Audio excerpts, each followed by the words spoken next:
It's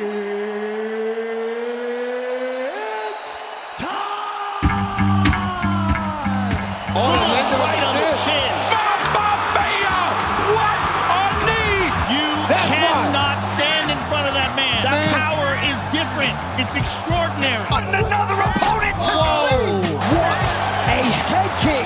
It's all over. A spectacular finish, just like that. Headshot, bang! Done.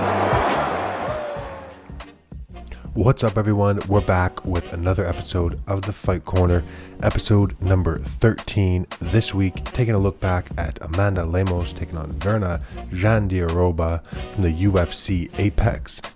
Taking a look at the entire main card and the prelims, going over all the bonuses, a little bit of fight news, and then a look ahead to this week's fight card, UFC 304, Edwards versus Mohammed 2 from Manchester, England.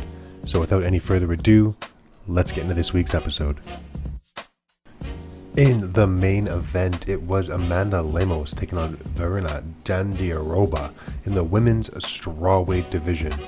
Jandiroba getting to the double early, but Lemos is looking to lock up a guillotine, but is still a few steps away from getting it locked in, and Jandiroba pops her head out and settles in half guard.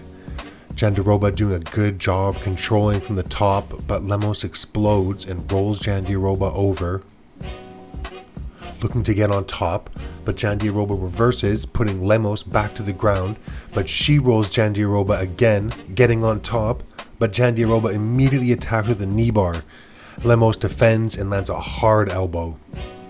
And now it's Jandiroba going to deep half and getting to the back of Lemos. And this was a crazy grappling display in the first round of this fight, and Jandiroba on Lemos' back against the cage for the rest of the round. In the second, lots of pressure from Lemos, landing a real nice uppercut followed by a head kick, and continued pressure from Lemos before Jandiroba shoots her takedown, driving Lemos to the cage and looking for a single leg. And Jandiroba tries to take Lemos around the corner, but ends up with Lemos on top of her. But again, Jandiroba gets to deep half and starts to wrestle up, causes a scramble, where Jandiroba expertly gets to the back. And this was a beautiful sequence in high-level MMA. And Jandiroba locks up a face crank, putting a lot of pressure on the jaw and the head. And Jandiroba gives that up and switches beautifully to the armbar off the back. Lemos tries to find an escape, but Jandiroba is locked in and Lemos is forced to tap. And this was a fantastic fight. Some just amazing grappling. And it is one of my favorite things to see in MMA is that really high level grappling. And this was a display of that. And DC was talking to Jandiroba in the octagon afterwards, and she was pretty insistent on getting a shot at Weili Zhang. And again, that would be an amazing matchup for their grappling skills to be put against each other. Yeah, I would definitely be in favor of that matchup. And in your new co-main event, it was Steve Garcia taking on Seung-woo Choi in the featherweight division. Both clinch up against the cage early, and Garcia trying to sweep Choi's leg out and get the fight to the ground, but it's unsuccessful and they both land on the break, both attacking with kicks, and it's Choi dropping Garcia to a knee with a hard leg kick.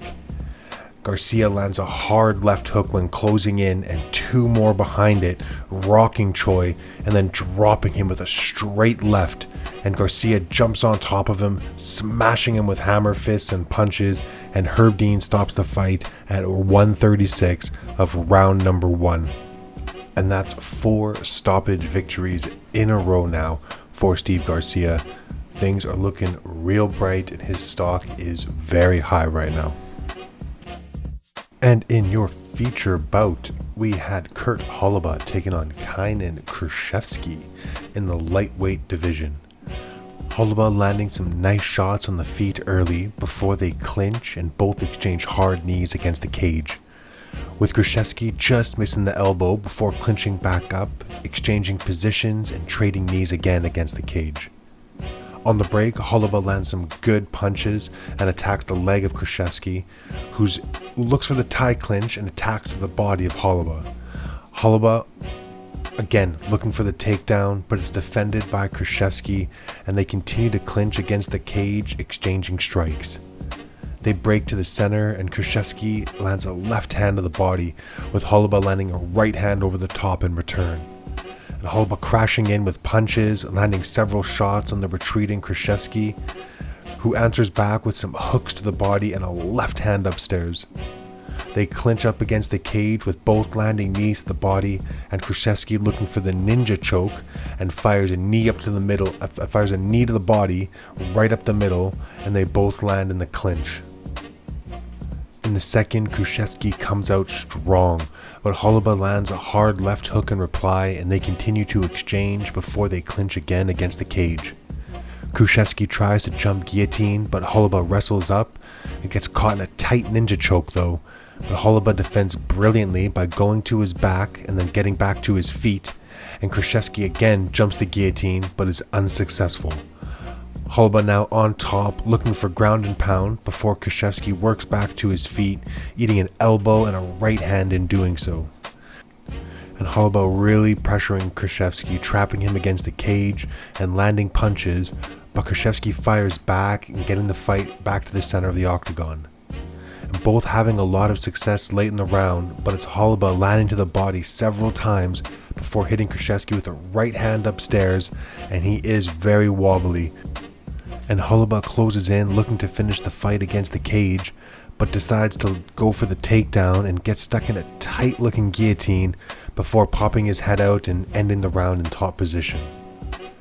In the third, great start to this round from both guys, each landing to the body and the head. Holobaugh though is, again, landing the better strikes in my opinion, and they clinch up, and Kruschewsky gets the fight to the ground with the outside trip. And Kruschewsky with a hard thudding elbow from the top position, and Holobaugh looks to invert but eats some hard shots in doing so, but does manage to scramble back to his feet.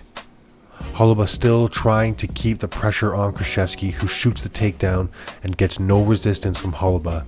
Again though, Holobaugh looks to invert and causes a scramble and ends up on top looking for elbows and punches from top half. Kruschewsky trying to get back to his feet, but Holobaugh denies it before getting on the back, where they end the round. And this fight went to a judge's decision, which was unanimous 29-28 on all three judges' scorecards for Kurt Holobaugh. Next up on the main card, it was Cody Durden taking on Bruno Gustavo da Silva in the flyweight division. Hard kicks from both early on in the fight, and Durden really pressuring Silva, and Silva changes levels and initiates a clinch and lands a good knee before they break. Silva catching Durden on the way in with a right and a left hook, and Durden answers with a left and a right of his own. More good shots from Durden on the feet, finding Silva with his right hand, and a slap to the face from Durden gets a finger in the eye of Silva, causing a stop in the action. And they both come out swinging when the action resumes, and Silva with some hard calf kicks as well, and Durden with the spinning back kick to the body before the end of the round. And in the second, hard calf kick from Silva to start, and Durden pushes forward and lands a right hand and then a left, wobbling Silva, who shoots for the takedown, and Durden defends, looking for the anaconda choke, then into the darce, and then with a briefly for the guillotine, but Silva escaping them all, but ending up in bottom half. Silva trying really hard to work back to his feet, but Durden is just smothering him, not letting him get away, before landing a knee from the front headlock and breaking to the center, where Silva drops Durden with a slick uppercut before jumping on top of him and smashing Durden with elbows and hammer fists before the referee stops the fight. And that was a great wild second round, and Silva will find himself in the top 15 from next week after getting that second round TKO victory over a very tough, very game Cody Durden. Next up on the main card, it was Algeo taking on Choi in the featherweight division. Algeo punches into a takedown early in the first and has to defend a really tight guillotine from Choi, which he does do, and they clinch up against the cage. And Choi with a beautiful takedown of his own and jumps right onto the rear naked choke that Algeo defends and works back to top position. Choi then gets back to his feet and they clinch up against the cage with Choi just missing on the break. Algeo pressuring Choi against the cage and landing a spinning elbow right to the face of Choi and follows it up with a few punches before engaging in a clinch and getting another takedown. Choi works back to his feet into a front headlock and lands some knees to the head of Algeo before jumping the guillotine, but Algeo pops his head out before the end of the round to end up in top position. In the second, a hard right hand from Choi to start the round, and Choi using his jab really well and both attacking to the legs. Another good jab from Choi and a spinning back fist from Algeo in return before they clinch against the fence, with Choi getting to the front headlock position again and landing more knees to the head. Algeo works back to his feet off the attempted back take and lands a right hand but is hit with a solid left from Choi that cuts Algeo over the right eye, and Choi with another 1-2, and Algeo looks for the spinning back elbow off the cage again, but misses, and Choi cracks him with a left hand right to that cut eye, and Algeo holds his face and tries to call a timeout and drops to his knees, but Choi follows up with a shot to the ground on the ground just to make sure before Herb Dean stops the fight. And it may be a broken orbital bone or something, but you can see some swelling, some bad swelling starting to set in on Algeo's face on the right hand side. And this is a great TKO victory for Do-Ho Choi in round number 2. And kicking off the main card, it was Hyder Amil taking on Jeong-yeong in the featherweight division. Hard counter right from Hyder, and he looks to engage in a clinch, but they break and both start swinging, with Lee catching Hyder with a hard shot that stuns him, and they stay right in each other's faces, and Hyder unloads a series of lefts and rights to the head and face of Lee, sending him back to the cage, and Hyder continues his onslaught of punches until Mark Smith mercifully steps in to stop the fight. Great performance by Hyder, and a lot of credit to Lee here for being able to stay on his feet for that wild onslaught, and that was a crazy brawl. Wow. And your feature prelim, Cody Gibson taking on Brian Kelleher in the bantamweight division. Gibson looking for big shots early in the fight and really staying in Kelleher's face. Gibson avoids the charge of Kelleher, changing levels and getting to the back and taking the fight to the ground. But Kelleher is able to work back to his feet, and really great head position from Gibson against the fence, driving up under the chin of Kelleher. And Kelleher does break free from the clinch, only to take a knee to the body and some shots upstairs as he retreats. They clinch again against the fence, and Gibson landed an elbow in close that stumbles Kelleher, and he follows it up with strikes before looking for a takedown. Kelleher did defend initially with the guillotine, but Gibson stayed with the takedown, getting the fight to the ground and locking up the head and arm choke from half guard and getting Kelleher to tap. And there's a really great performance from Cody Gibson, getting the submission victory at 3:58 of the first round. Next on the prelims, we had Miranda Maverick taking on Dione Barbosa in the women's flyweight division. Both looking to get their kicks going early before looking to get busy with the hands. And both really not able to get their strikes off in the opening of this round, each coming up just a little short. And they clinch up with Maverick getting into top position, settling in the guard of Barbosa, who is looking to set up a triangle, but it's a bit obvious, and Maverick lands some hard shots within the guard before the end of the round. In the second, Maverick really mixing up her strikes well to start this round, with Barbosa landing a head kick and clinching up against the fence. And Barbosa hits a beautiful Haragoshi, getting Maverick to the ground, who herself does a great job working back to her feet, and they clinch against the cage with Barbosa landing a spinning elbow off the break. And Maverick looks for the takedown, and Barbosa defends with a guillotine, but Maverick is able to get the fight to the ground, where she controls Barbosa against the cage for the remainder of the round, looking for ground and pound. In the third, Barbosa punching in with right hands right into a takedown that is defended by Maverick. And it's Maverick getting to the single leg, taking Barbosa to the ground. There was a brief scramble, but Maverick ended up on top, and she's looking for ground and pound from the top position. Barbosa trying to get feet on the hips to kind of push Maverick away, but she's not able to get her back off the mat, and Maverick finishes the round looking for ground and pound on top. And again, the judge's decision was a unanimous one, 30-27 times 2 and 29-28 for the other judge, for Miranda Maverick. Moving down the prelims, it was Trey Ogden taking on Loik Radzhabov in the lightweight division. Ogden getting Radzhabov to the ground early with a really great takedown, moving to the back and fishing for the choke, applying a lot of pressure from the back with some really good control. And Ogden continuing to cook Radzhabov, but to be fair, Radzhabov has not allowed Ogden to get under the chin or really gets threatened with any kind of a submission. And in the second, Radzhabov lunges in with a right hand and they clinch against the fence, with Radzhabov continuing to press forward and stuffs the takedown of Ogden before landing some hard shots against the cage. And Radzhabov staying on the pressure, landing more hard punches, again pushing Ogden up against the cage. Ogden finally able to get the fight to the ground and moves right into mount, looking to isolate an arm for the arm triangle, and it was pretty tight, but Radzhabov stays tough and works to his feet before the end of the round. In the third, Radzhabov pressuring Ogden back against the cage, who changes levels and gets the fight to the ground, again moving right into mount, looking to isolate the arm again of Radzhabov, but unable to secure the submission, and Ogden just remaining to cook Radzhabov from the mount.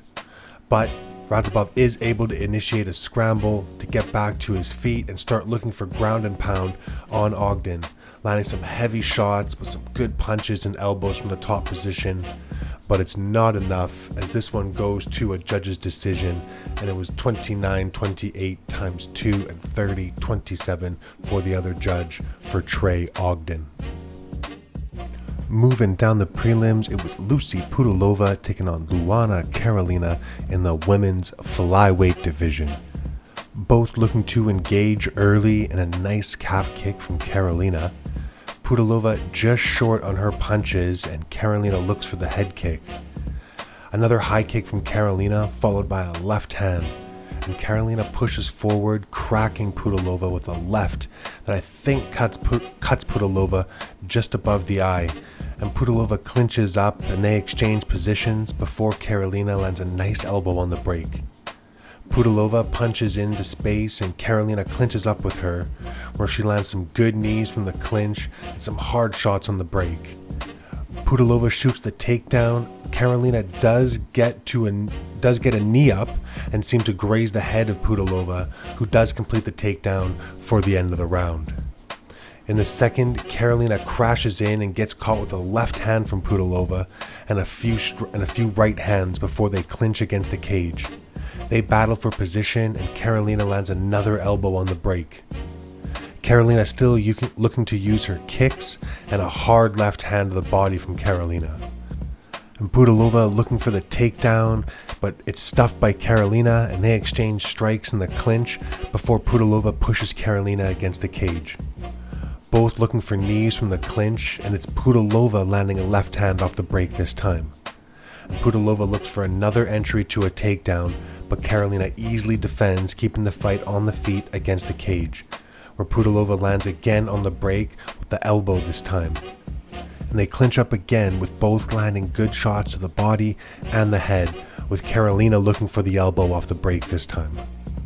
And in the third, Carolina still looking to use her cooking game, while Pudilová is trying to stay in the face of Carolina and putting some pressure on her, but she's not really able to capitalize on anything, and Carolina keeps the kicks going, landing some good strikes on the advancing Pudilová, who was able to get Carolina to the ground in the final minute, but was not able to take advantage of it whatsoever, landed very little to no strikes, and this went to the judge's decision, and it was unanimous for Luana Carolina, 29-28 times 2 and 30-27 by the other judge. Kicking off the prelims, it was Thomas Petersen taking on Mohammed Usman in the heavyweight division. Good job from Usman in the opening minute. Neither really engaging, but Usman does land a nice right hand. And Petersen looking to chase Usman down, landing some rights and lefts before getting up against the cage. And Petersen looking for the takedown, which is defended by Usman, but Petersen lands a nice knee to the body against the cage.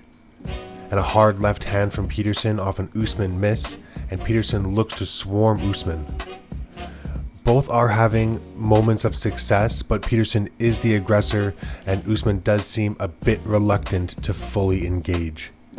In the second, hard left hand from Petersen stuns Usman, and a combination upstairs off of an Usman miss. Petersen able to get in on a single leg and easily gets Usman to the ground into half guard. But a great job by Usman going belly down into the turtle position and then standing back up to his feet. Petersen able to land that left hand again, and a hard kick to the body as well. And Usman looks for a single leg, but Petersen easily defends, and they exchange punches before the end of the round. In the third, Usman sticks Petersen with a hard jab, who fires back a left hand of his own. Petersen jabs his way inside and lands another left hand at the end of it. Usman trying to be active, but gets popped again by another left hand from Petersen, and another one soon after. Usman very much being one and done, not following up on any strikes that's landed, just stepping back immediately afterwards, and Petersen sticks him with another left hand. And solid punches from Petersen and a beautiful single leg, dumping Usman to the ground and finishing the round on top, landing short punches. And this was a unanimous decision victory for Thomas Petersen, 30-27 on all three judges' scorecards. Taking a look at who went home with the $50,000 bonuses, these went to Virna Jandiroba for her armbar victory over Amanda Lemos, Steve Garcia, Bruno Silva, and Hyder Amil, also all picking up $50,000 bonuses for their incredible performances. And again, I think these need to get bumped up. It needs to be going to $100,000. Need to be doing $100,000 every fight card from now on, as a minimum. Taking a look now at some fight news. The rules for MMA are changing. The 12-6 elbow is now considered a legal strike, which is very welcoming, I'm sure, to a lot of MMA fans, especially those of John Jones for that DQ against Matt Hamill, costing him his perfect record. And the ABC, the Association of Boxing Commissions, has also changed the definition to what a grounded opponent is. You will now no longer just be able to have your palms or your hands or your fingertips touching the canvas. You will also need a knee or an elbow, something else as well touching the ground.